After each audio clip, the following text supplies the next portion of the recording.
Hello guys, it's Gabe here from Serial Killers. We're at the Vienna Comic Con with David Bradley, and yeah, let's maybe start with one of your least far away projects, Game of Thrones. How did you prepare for your role at Game of Thrones, and especially for that one special occasion that happened? When I first started it, I didn't do audition. I didn't have to murder anybody. It was quite straightforward. I was offered it without having to audition, which doesn't always happen because sometimes you have to go and meet the director and the producers and read the script for the part to see if you're right, like I had to do with Harry Potter and many other things. You have to go through the process of them deciding whether you are right or not. But for this time, it was one of those rare occasions where I was offered it straight away. And I knew it was good, but I didn't know it was that good. Because the first episode I did was with Caitlin, and it was just introducing him, and so I knew the kind of guy I was dealing with, who seemed very casually doing things his way, but nothing spectacular. But then I hadn't read the books, and so when the Red Wedding landed in my letterbox, I thought, oh, this is going to be a little bit different. And it was something that even when we filmed it, I thought, this is going to stir up a few feelings, because I'm getting rid of a lot of favourite characters. But nothing prepared me for the reaction after it came out, because I think the director, David Nutter, he did a brilliant job on it, and he made it look great. And all I had to do was remember a 4-page speech, which I had to do 70 times in one day, introducing everyone and welcoming everyone with bread and salt. And after that, I just had to sit back and drink fake wine while they got on with the business of massacring all those people. And I just had to sit there and enjoy it. And for Walter Frey, it would be like watching a floor show. You know, he just enjoyed it. So.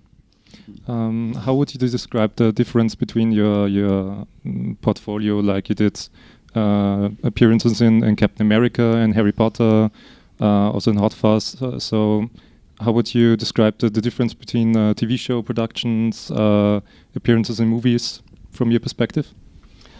Well, with movies, you get more time to get something right because they've got the budget, as they had. Well, with I suppose with Game of Thrones, if it had been a movie, we would have spent much more time on the Red Wedding, because when we were, doing Harry Potter, we could spend 2 weeks on a scene which would be like one page of script.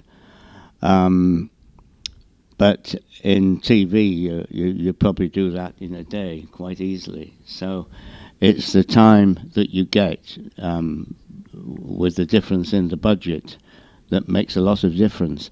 But with TV or something like Game of Thrones, you have to make, as an actor, you have to make a lot of decisions very quickly, how you're going to play something. So, and of course the costume and the look of it all is very important, because once you've started filming, you can't change your mind and say, oh, I've decided I want to play it this way instead of that. So it's already on celluloid, so you have to think quite quickly and make those decisions before the cameras start rolling. Mm-hmm.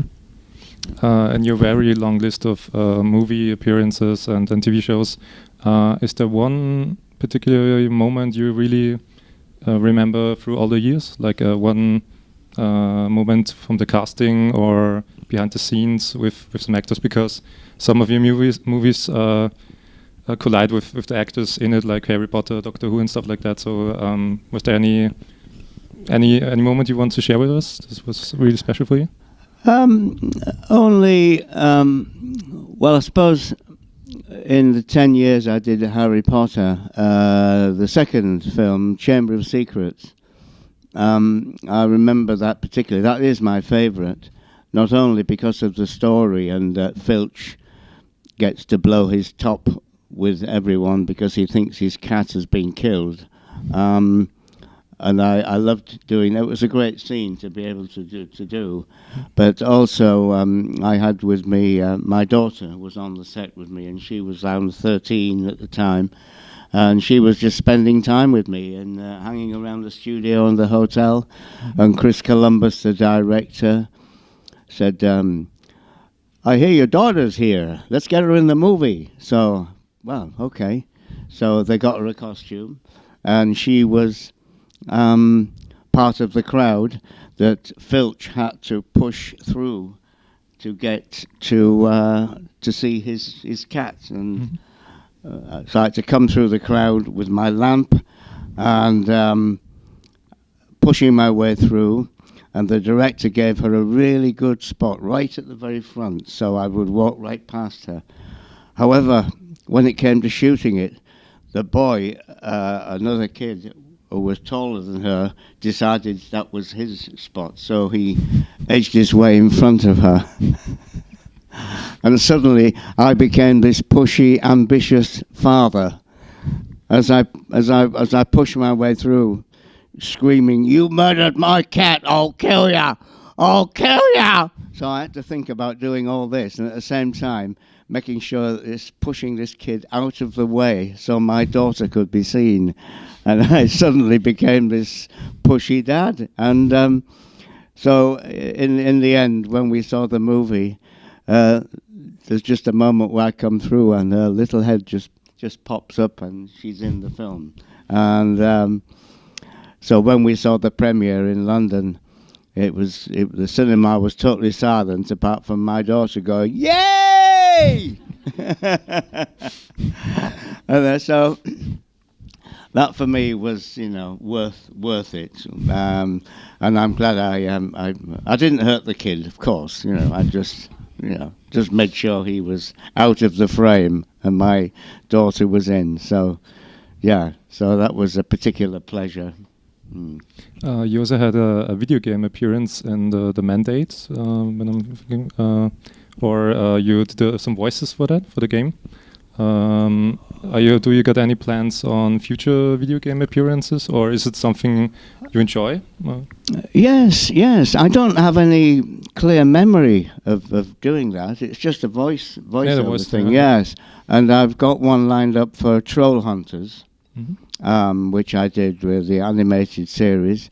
And at the moment I'm working on a film of Pinocchio with Guillermo del Toro from Game of Thrones. It's nice when you work with a director and they employ you again, because sometimes you work with many directors and you never see them again or hear from them. But Guillermo has cast me as Geppetto in his animated Pinocchio film, which I'm doing with Ewan McGregor, Christoph Waltz, Tilda Swinton, Ron Perlman, and a lot of other good people, and to give me such a great part. So that's that's not a game, of course. It's a movie, but it's a voice motion capture. So, do you got any connections to video games? Like, have you played any or? No, I'm hopeless. No, so. My kids, they wouldn't even let me near their console because they know my mind doesn't work that way. You have to think very quickly with these things, and my brain doesn't work in that way. Maybe this final question, you play a lot of, let's say, grumpy old man. Would you like to play something else, like a happy person, or does it suit your role? Yeah, well, it's been a nice, I suppose, would you call Doctor Who grumpy, or? Well, I suppose a lot of them have been quite forceful characters, but I regard them all as very different. And it's all to do with the quality of the writing, and I suppose it's whatever comes up, and if the writing's good, and the writing for TV in the last few years has been astonishing, and you get a lot of